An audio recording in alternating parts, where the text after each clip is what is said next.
Les 10 différents rôles joués par les femmes dans la Bible. Bienvenue dans cette exploration fascinante des 10 différents rôles joués par les femmes dans la Bible. Trop souvent, l'histoire biblique est centrée sur les hommes, mais aujourd'hui, nous allons briser ce stéréotype en mettant en lumière les femmes fortes, courageuses et influentes qui ont façonné les récits bibliques de manière significative. De prophétesse à dirigeante, de mère à évangéliste, ces femmes nous rappellent que leur rôle dans la foi et l'histoire est tout aussi vital que celui des hommes. Alors, plongeons dans cette exploration captivante pour découvrir le pouvoir et l'impact des femmes dans la Bible. 1. Rôle de professeur. Lois, Eunice et Priscille, 3 femmes remarquables de la Bible, ont toutes joué un rôle essentiel en tant que professeurs de la foi chrétienne. Lois et Eunice, la grand-mère et la mère de Timothée, sont citées dans 2 Timothée 1 verset 5, où l'apôtre Paul évoque leur influence spirituelle sur le jeune Timothée. Elles ont inculqué à Timothée les enseignements sacrés dès son plus jeune âge, contribuant ainsi à son éducation spirituelle et à sa préparation pour un leadership au sein de l'Église primitive.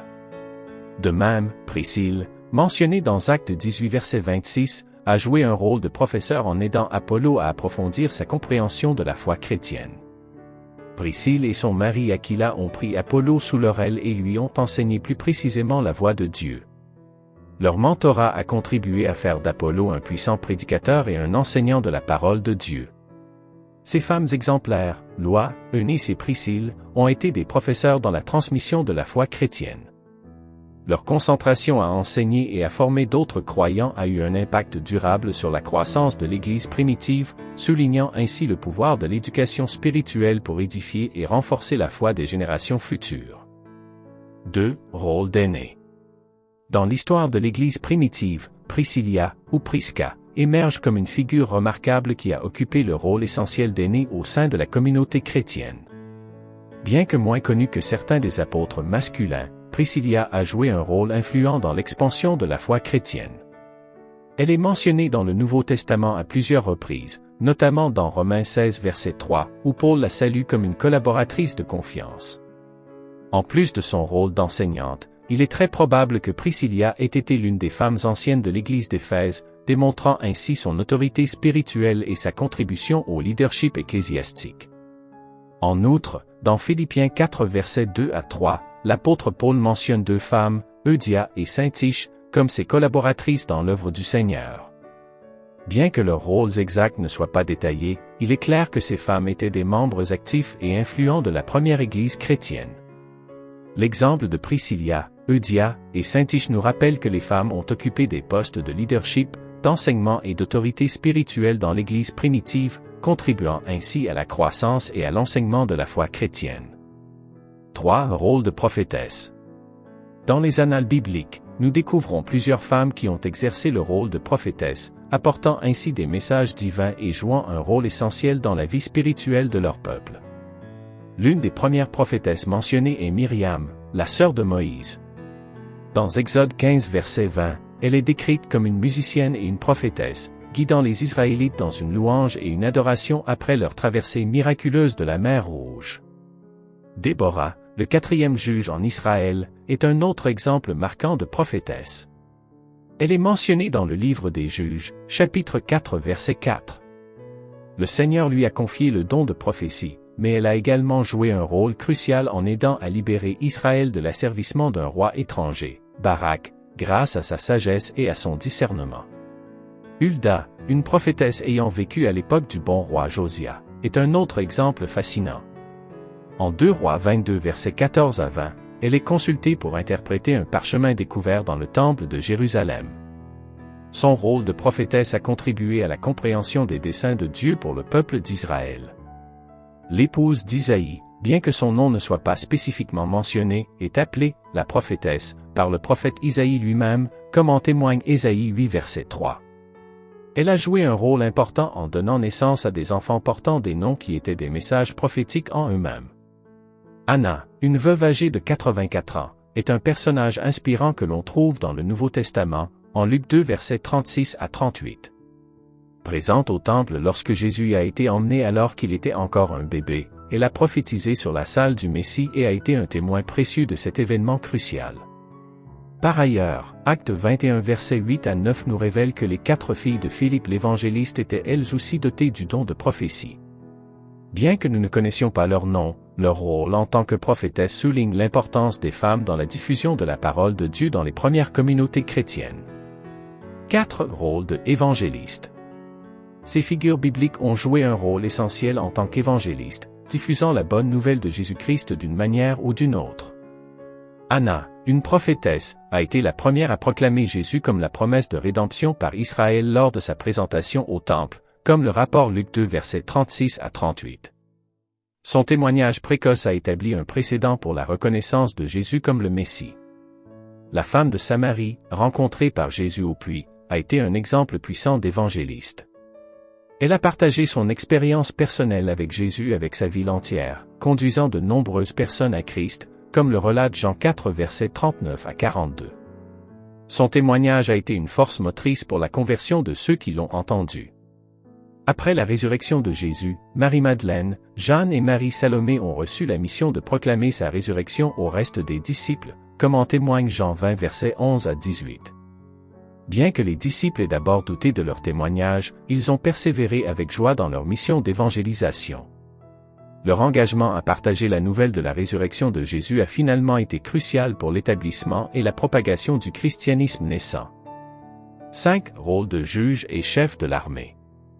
Déborah, une figure biblique d'une grande envergure, a non seulement exercé le rôle de prophétesse, mais elle a également joué un rôle essentiel en tant que juge et chef d'armée d'Israël.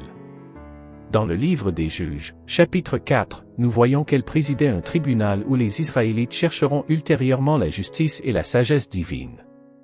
Son leadership ne se limitait pas à la sphère spirituelle, car elle a dirigé les forces armées d'Israël aux côtés de Barak, jouant un rôle central dans la délivrance de son peuple de l'oppression étrangère. L'histoire de Déborah nous rappelle que les femmes de la Bible ont occupé des positions de leadership et ont été investies d'une autorité divine pour guider et défendre leur peuple. 6 rôles de chef d'Église. Dans l'Ancien Testament, nous trouvons des exemples de femmes qui ont joué un rôle de leadership crucial au sein du peuple d'Israël. Myriam, la sœur de Moïse et d'Aaron, a été nommée dirigeante de la nation aux côtés de ses frères, comme le mentionne Michée 6 verset 4. Son leadership était évident lorsqu'elle chantait et dansait avec les Israélites après la traversée miraculeuse de la mer Rouge, rappelant la puissance et la grâce de Dieu. Lors de l'époque du roi Josia, Hulda, une prophétesse, a également joué un rôle de premier plan dans la restauration spirituelle du peuple. Le roi Josia a rassemblé certains des prophètes les plus fiables pour diriger un réveil, et Hulda a été consultée pour interpréter les Écritures saintes et apporter la direction divine, comme nous les lisons dans 2 Rois 22 versets 14 à 20. Son rôle en tant que guide spirituel a été essentiel pour orienter la nation vers une relation plus profonde avec Dieu. Dans le livre d'Esther, nous rencontrons une autre dirigeante intrépide. Reine Esther a risqué sa propre vie pour sauver celle du peuple juif. Elle a démontré un leadership exceptionnel en plaidant devant le roi pour mettre fin à un complot visant à exterminer les Juifs. Son courage et sa foi en Dieu ont été des éléments clés dans la préservation de son peuple, et son histoire continue d'inspirer les générations futures. 7 rôles d'apôtre. Marie-Madeleine, une figure clé dans l'histoire du christianisme, a joué un rôle significatif en tant qu'apôtre de la résurrection. Après avoir été témoin de la résurrection du Christ, elle a partagé avec zèle la bonne nouvelle avec les disciples. Certains de ses amis les plus proches, parmi lesquels se trouvent des apôtres, ont été les premiers à entendre cette nouvelle extraordinaire. C'est pourquoi Thomas d'Aquin la considérait comme Apostolorum Apostola ou l'apôtre des apôtres. Son témoignage et sa foi inébranlable dans la résurrection du Christ ont marqué un moment crucial dans l'histoire du christianisme. Junia, mentionnée par l'apôtre Paul dans Romains 16 verset 7, est une autre femme qui a été reconnue comme éminente parmi les apôtres. Il est fort probable qu'elle était l'épouse d'Andronicus, et elle a été appréciée par Paul en tant que collaboratrice dans l'œuvre du Seigneur. Cette reconnaissance implicite de son rôle en tant qu'apôtre démontre que les femmes ont joué un rôle actif et significatif dans la diffusion de la foi chrétienne dès les premiers jours de l'Église. 8 rôles de pacificateur. Abigail, une figure biblique remarquable, a joué un rôle de pacificatrice inestimable dans un moment critique de l'histoire biblique. Lorsque son mari Nabal a refusé de donner assistance et provision à David et ses hommes, David s'est préparé à prendre des mesures vengeresses. Cependant, Abigail est intervenue avec sagesse, courage et diplomatie. Elle a rapidement organisé des provisions pour David et ses hommes, et lors de sa rencontre avec David, elle a utilisé son discernement pour le dissuader de commettre un acte précipité. Sa capacité à apaiser la situation avec des paroles pleines de bon sens a évité un conflit potentiellement dévastateur et a gagné le respect et la gratitude de David, comme nous les lisons dans 1 Samuel 25. La manière dont Abigail a agi en tant que pacificatrice, se tenant courageusement entre la colère de David et la folie de Nabal, témoigne de sa force intérieure et de sa capacité à prendre des décisions éclairées dans les moments de crise. Son rôle de médiatrice a été essentiel pour préserver la paix et pour empêcher des conséquences tragiques. Sa contribution dans ce récit biblique met en lumière l'importance de la sagesse, de la compassion et du leadership féminin dans la résolution des conflits et dans la promotion de la réconciliation. Abigail demeure un modèle de pacificatrice sage dont les actions ont eu un impact significatif dans l'histoire biblique. 9. Rôle de diacre. Phoebe, mentionnée dans l'Épître aux Romains 16 verset 1, incarne le rôle de diacre dans les premières communautés chrétiennes. Paul la recommande comme une sœur et diacre de l'Église de Sancrée, reconnaissant ainsi son service dévoué dans la communauté chrétienne. L'utilisation du mot grec « diakono » par Paul pour décrire Phoebe montre que le ministère diaconal n'était pas limité aux hommes, mais incluait également les femmes. Phoebe joue un rôle significatif en tant que diacre, témoignant de la diversité des rôles et des responsabilités assumées par les premiers chrétiens dans l'édification de l'Église. En soulignant Phoebe en tant que diacre, Paul a mis en évidence l'importance du service au sein de la communauté chrétienne. Les diacres, qu'ils soient hommes ou femmes, étaient chargés de diverses tâches pour soutenir et aider les membres de l'Église. Phoebe représente donc un exemple notable de dévouement et de service au sein de l'Église primitive, démontrant que les femmes ont joué un rôle actif et significatif en tant que diacres, contribuant ainsi au bien-être spirituel de la communauté chrétienne naissante. 10. Rôle de femme d'affaires. Lydia, une femme d'affaires mentionnée dans le livre des Actes des Apôtres, illustre le rôle important qu'ont joué certaines femmes dans l'Église primitive. Elle était une marchande de pourpre, ce qui indique qu'elle était impliquée dans un commerce prospère. Lorsqu'elle a entendu le message du Christ prêché par l'apôtre Paul, elle a immédiatement répondu avec foi et a ouvert sa maison pour offrir l'hospitalité à Paul et Silas. En plus de son rôle de femme d'affaires, Lydia est devenue dirigeante de l'Église naissante. Les croyants se sont régulièrement rassemblés chez elle, ce qui montre son influence et son leadership dans la communauté chrétienne locale. Présentant ainsi la diversité des rôles et des dons que les femmes ont apportés à l'Église dès ses débuts.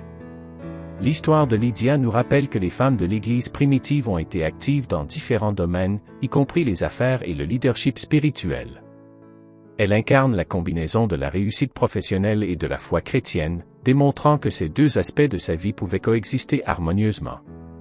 Lydia continue d'inspirer les chrétiens d'aujourd'hui en démontrant que leur engagement envers Dieu peut s'exprimer à travers diverses sphères de leur vie, y compris leur carrière et leur service dans l'Église. À la fin de ce voyage à travers les 10 différents rôles joués par les femmes dans la Bible, nous sommes témoins d'un héritage de foi, de courage et de détermination qui transcende les âges. Ces femmes bibliques nous montrent que la spiritualité n'a pas de genre, que le leadership n'a pas de frontières, et que la foi peut déplacer des montagnes. Que nous soyons des hommes ou des femmes, nous pouvons tous apprendre de ces modèles bibliques de force, d'intégrité et d'explication. Leurs histoires nous rappellent que chaque individu, quel que soit son genre, a un rôle essentiel à jouer dans le plan divin. Alors, inspirons-nous de ces femmes exceptionnelles de la Bible, et continuons à célébrer et à soutenir les femmes qui, de par le monde, exercent une influence positive dans nos vies et dans nos communautés. Puissent leurs exemples continuer à briller comme des étoiles dans le firmament de l'histoire, rappelant à chacun de nous la puissance de la foi, de l'amour et de l'engagement envers Dieu. J'espère que cette vidéo vous a été inspirante et instructive. N'hésitez pas à partager vos réflexions et vos témoignages dans la section des commentaires ci-dessous. N'oubliez pas de vous abonner à la chaîne et de cliquer sur la cloche de notification pour être informé des prochaines vidéos. Soyez richement bénis.